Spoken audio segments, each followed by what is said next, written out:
frivolous about it. She liked the Benedict Cumberbatch interpretation of Sherlock, she told me, but Robert Downey Jr.'s not so much. Too frivolous, she thought. Didn't I agree? I agreed with everything. Absolutely everything. All the time she fussed over the shop cat, Moriarty. He wound himself around her legs. He purred, he preened.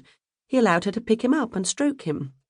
Between barking out rapid-fire questions, she complimented him on his regal bearing, his sleek black coat, his friendly personality. Moriarty peered at me from under her arms.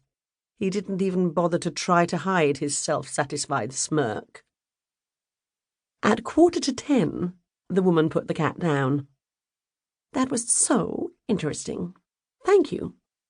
I'll have to think about it. And she left, unencumbered by any purchases. I twisted the lock on the door behind her and glared at Moriarty. He yawned mightily and stretched every fibre of his lean body before heading off to his bed under the centre table, letting me know that his work was done for the day and he was looking forward to a good night's sleep. I, unfortunately, had things to do once I closed the shop. I'd arranged to have a drink after work with my friend Irene Talbot, a journalist with our local newspaper, the West London Star. I managed to send her a text saying I was delayed, while the non-shopper fussed over Moriarty.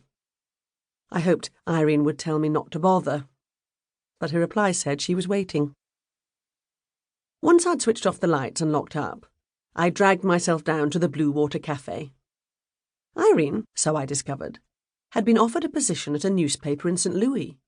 It was a good job, but, she moaned, could a Cape Cod girl ever be happy in the landlocked flatlands? She didn't really want my advice. She needed to use me as a sounding board. I had a drink I didn't want and sat in my chair on the restaurant's deck, bouncing her words back to her. It was a beautiful Cape Cod summer's night. We were sitting outside in the warm evening, looking out over the dark sea. But I could barely keep myself awake. At long last, Irene said, "Maybe I should talk to Joe McManus. He went to Chicago." "Excellent idea," I said, having no idea who Joe McManus was or what might be wrong with Chicago. I waved for the cheque, said my good nights, and staggered home. I was thinking fondly of my lovely, soft, comfortable bed when I remembered Violet had been alone most of the day. I live with my great-uncle Arthur, and Violet is technically his dog, but right now Arthur was cruising somewhere in the Mediterranean. Our next-door neighbour, Mrs. Ramsbatten, has a key to the house. If I can't get away from the store during the day, she comes over to fill the water bowl and let Violet out into the enclosed yard. But Mrs. Ramsbatten is almost Uncle Arthur's age, late 80s, and she needs the assistance of a cane, so Violet doesn't get a walk. That task is left up to me. I took the leash off the hook by the mudroom door. Beautiful, liquid brown eyes stared lovingly up into mine. It wasn't terribly late when we left the house, not much after 11, but this is a quiet part of a quiet town. Blue Water Place, our street, is a stretch of nice houses and well-maintained gardens. Some of the homes are new, many are renovated, and a handful date from centuries past, such as the 1756 salt box in which Great-Uncle Arthur and I live.